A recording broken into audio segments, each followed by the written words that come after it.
No caso do julgamento do Núcleo 1 e de Jair Bolsonaro, muitas das provas elas eram inexistentes. Então, não estou aqui fazendo um juízo de ser ou não bolsonarista ou de ser petista, não estou aqui fazendo um juízo de valor.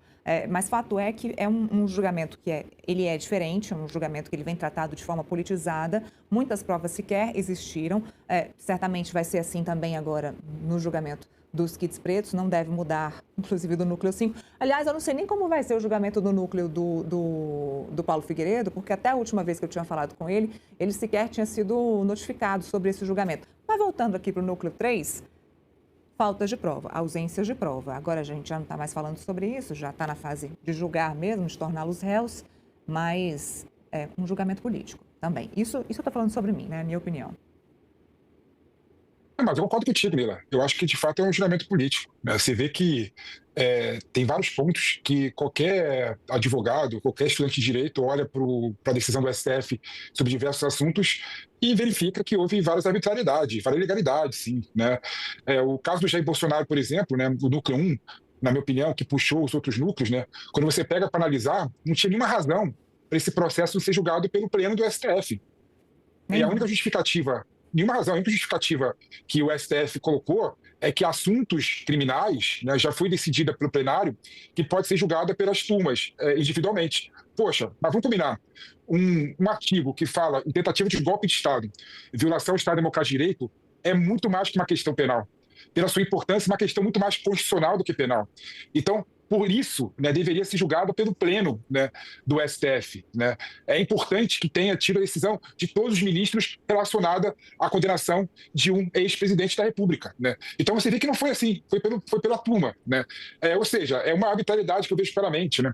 Em relação ao Jair Bolsonaro, né, você colocou aqui a questão da prova inexistente, mas quando você pega realmente o que embaseia, né, o processo do ex-presidente Jair Bolsonaro, são mensagens de terceiros. Né?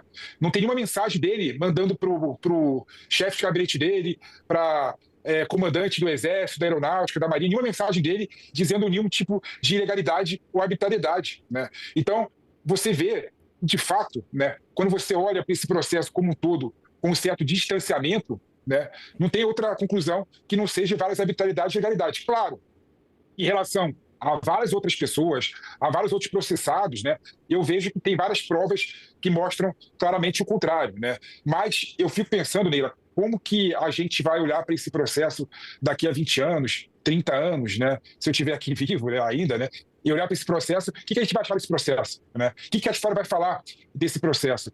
Então, no meu modo de ver, o STF deveria ter tido muito mais cuidado ao analisar a questão do que feito o julgamento, no meu modo de ver, completamente expedito, rápido, ágil, né, em relação ao assunto. Né? Então é uma pena mesmo. Né? Então, as narrativas que o pessoal bolsonarista e de direita colocam relacionado à perseguição ao ex-presidente Bolsonaro fazem sentido de certa forma. Nós temos aí vários ineditismos, né? Eu trouxe isso aqui à época, eu acho que vale relembrar. Primeiro, julgar um caso desse no Supremo Tribunal Federal, que deveria ser julgado na Justiça Comum. Tá, se foi julgado no Supremo Tribunal Federal, que fosse julgado pelo plenário ali, pelos seus 11 ministros, até porque a gente estava falando sobre um ex-presidente da República e sobre um assunto que ultrapassa a questão penal, como você muito bem colocou. Então, falamos aí de um processo que não deveria estar no Supremo Tribunal Federal por conta de prerrogativa de foro. Se estivesse no Supremo, deveria estar em plenário. Se estivesse em plenário, ele ultrapassaria o quesito penal, iria aí muito claramente para o quesito constitucional. Não deveria... estamos falando também de uma prisão, a prisão domiciliar, que ele cumpre hoje, é uma prisão domiciliar que nada tem a ver sobre essa condenação. Então, Isso. isso aí vai ser, no mínimo, tema de muita monografia ou projeto de conclusão de cursos de faculdade de Direito. Eu estou dizendo aqui por baixo, porque é um grande absurdo mesmo, e estou falando de termos jurídicos. Não, e de fato é. A prisão cautelar do Bolsonaro por si só é um absurdo, né? Veja só, a prisão cautelar do Bolsonaro, que colocou o Bolsonaro na prisão domiciliar, que ele encontra-se até hoje, né? Sem acesso a redes sociais, sem poder conversar com aliados, sem poder conversar com sua família, né? Em geral, surgiu por conta de um inquérito que investigava a coação no curso do processo do Eduardo Bolsonaro, né? E ele estava sendo investigado também. E quando a Procuradoria-Geral da República entrou com a denúncia deixou de fora o Bolsonaro. Só entrou em relação ao Paulo Figueiredo e ao Eduardo Bolsonaro.